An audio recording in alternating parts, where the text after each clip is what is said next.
Pessoal, me chamo Rosivaldo, sou professor de filosofia do 6º ano e hoje nós vamos falar sobre subjetivismo.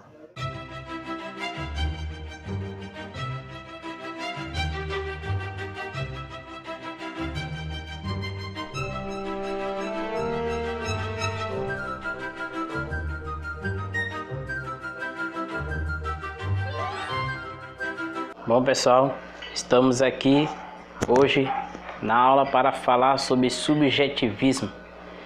E para falar de subjetivismo é importante falarmos sobre o criador do subjetivismo.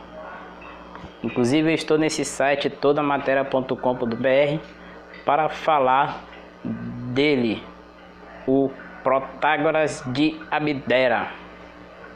O Protágoras de Abdera, ele foi um dos grandes filósofos sofistas na Grécia Antiga. Ele recebe esse nome de Abdera porque era comum na época da Grécia Antiga os homens receberem o nome da sua cidade, como Tales de Mileto, da cidade de Tales de Mileto, Protágoras de Abdera, da cidade de Abdera.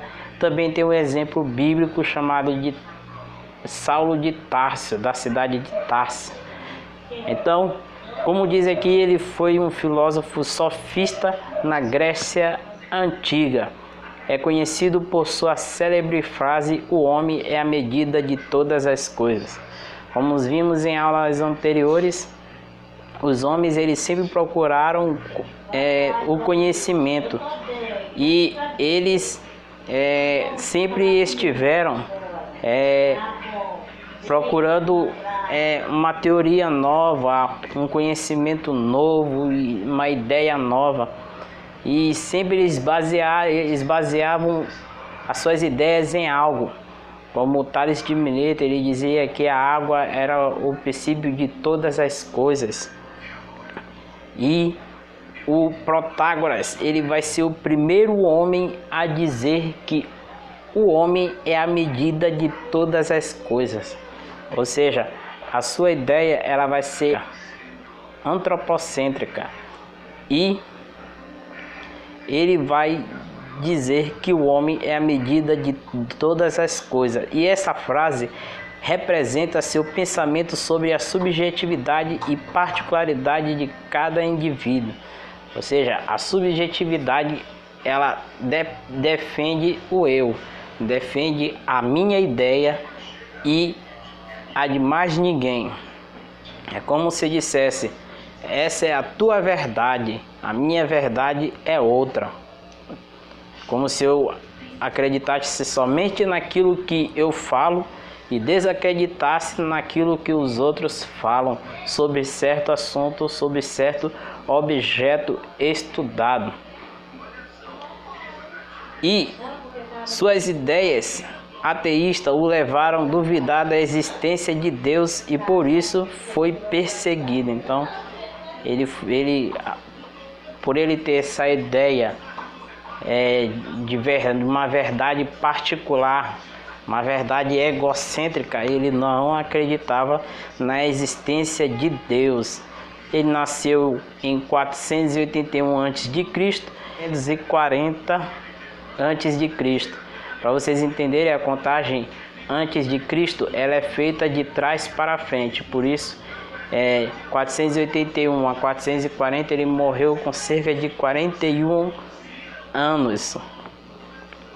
Segundo seus pensamentos baseados no ser, o homem é a medida de todas as coisas e, portanto, deve seus pensamentos e opiniões. Assim, através de seu subjetivismo relativista e individualista, ensinou seus seguidores a construírem seu mundo e serem produtores de sua história e destino.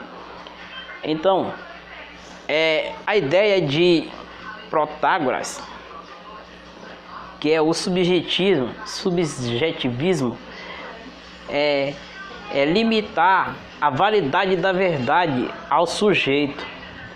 Essa era a primeira ideia do subjetivismo de Protágoras. Ou seja, aquela verdade ela vale para mim. Eu sou dono dessa verdade. Então, essa verdade que vale para mim, ela só se limita à minha pessoa. O conhecimento se encerra no sujeito com o próprio eu. Ou seja, o conhecimento que o homem tem do objeto é só dele, se encerra nele e mais ninguém.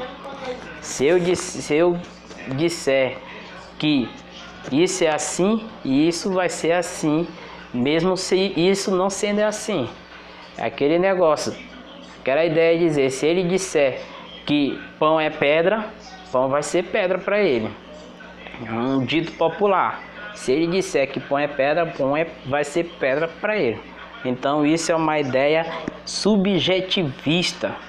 O conhecimento se encerra no seu próprio eu, porque está sendo egoísta, não está aceitando outras ideias, não está abrindo. Mas você pode me dizer que isso é um tipo de dogmatismo? Não chega a ser um dogmatismo, porque o homem não tem essa ideia como uma verdade, a ideia sua como uma verdade absoluta, é uma coisa egocêntrica dele. Não foi algo que ele pegou de outros, uma coisa que ele pegou para ele e ficou só para ele. Mas não se trata de um dogmatismo que ele pegou de outros e assim ficou. Não. Isso é uma verdade que ele ficou com ele mesmo e é diferente de dogmatismo. Não é uma verdade absoluta dele. É aquilo que ele quer entender que seja. Ó, eu entendo assim e tal. Mas ele pode também mudar a ideia. Através dele mesmo ele pode mudar a ideia.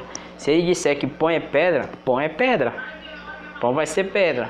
Mas se um dia ele entender que pão não é pedra e pão é pedra mesmo, através dele mesmo, isso é outra coisa.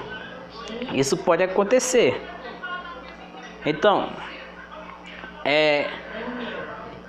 o Protágoras, ele foi um agnóstico e um homem cético, duvidando da existência dos deuses. Esse fato o levou a ser perseguido, processado, condenado e rechaçado por muitos. Por isso, teve muitas obras queimadas em praça pública. Então, ele faleceu, como eu falei, 410 a.C. Eu disse que ele faleceu 440 no começo, mas ele faleceu 410 a.C. Então, ele morreu lá com seus 70 anos. Então, Protágoras foi um dos mais importantes filósofos da corrente sofista. Mas o que é sofista? O termo sofista tem origem no grego a partir da palavra sophister, derivada da palavra sofia e sofos, significando assim sabedoria e sábio respectivamente. Ele foi usado primeiramente por Homero. Então, além dele merecem destaque os sofistas Gorgias e Hípias, que foram outros sofistas muito requisitados naquele período. E os sofistas, eles se desenvolveram entre os séculos V e IV antes de Cristo. O grupo reunia diversos eruditos que dominavam as técnicas e conhecimento nas áreas de oratória, retórica, discurso, ciência, música. Então eles tinham várias técnicas de conhecimento e chegavam a contradizer as verdadeiras ideias filosóficas. Possuíam um caráter itinerante, posto que os sofistas divulgavam seus conhecimentos em diversas cidades em troca de pagamento. Uma coisa muito importante aqui. Os sofistas, eles tinham conhecimento, eles tinham o domínio no discurso, na ciência, na música, eles tinham o domínio do conhecimento, mas eles cobravam para repassar o conhecimento. Não eram como os outros filósofos, como nós vamos ver mais na frente. Sócrates,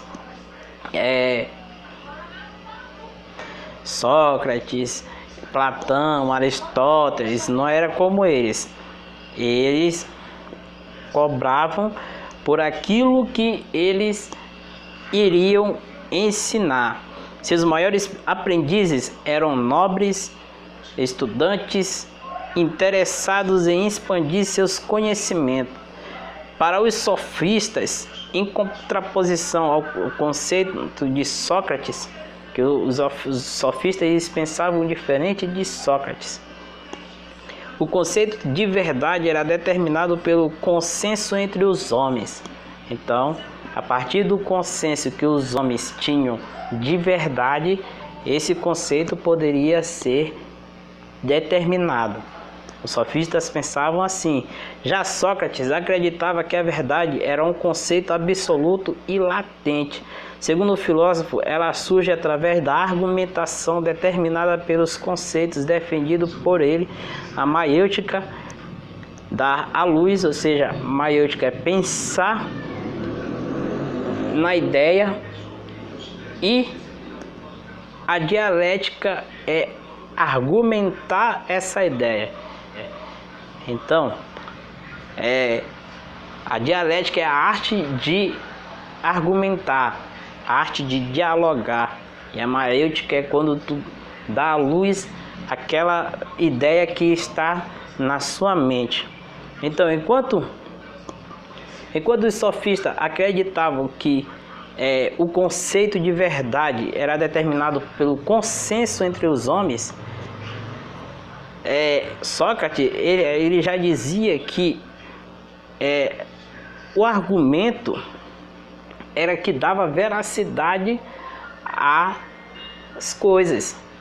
Então, não precisava de um consenso dos homens, precisava de um argumento convincente para que as pessoas pudessem acreditar. Então era algo totalmente diferente. Mas só que com esse negócio de consenso dos homens, entre os homens, o que se fazia? Não se tinha um conhecimento absoluto, porque cada um pensa de uma maneira diferente sobre certas coisas. Era assim que o sofismo trabalhava. Se cada um pensa diferente, então vamos pegar uma ideia, botar entre os homens e ver o que eles acham dessa ideia. Se todo mundo acha que isso é correto, todo mundo achar que esse conceito é bom, então nós vamos fazer isso. Já Sócrates ele apresentava a sua ideia sem ter um consentimento dos outros, porque para ele aquilo era uma verdade absoluta, que tinha que ser dialogada de maneira a convencer a pessoa da sua ideia. Então, existia esse embate entre os sofistas. E sendo assim, eles não aceitavam os conceitos desenvolvidos pelos sofistas, bem como a maneira que a disseminava, ou seja, cobrando preço, algo que Sócrates e seus discípulos não faziam. Aristóteles, Platão também não fazia cobrança para ensinar. Eles foram os primeiros a fazer isso na Grécia. Então, pessoal, sobre subjetivismo, nós falamos aqui sobre Protágoras, que criou a ideia de subjetivismo a partir da frase o homem criou a ideia de subjetivismo a partir da frase o homem é a medida de todas as coisas. Então, quando ele diz isso, ele quer dizer que a verdade ela está limitada ao sujeito, e o conhecimento se encerra num sujeito com o próprio eu. Então, o subjetivismo tem o sujeito como o dominador maior do conhecimento, da sabedoria.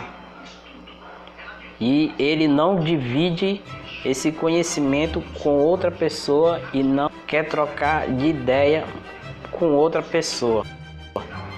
É isso, pessoal. Muito obrigado. Até a próxima!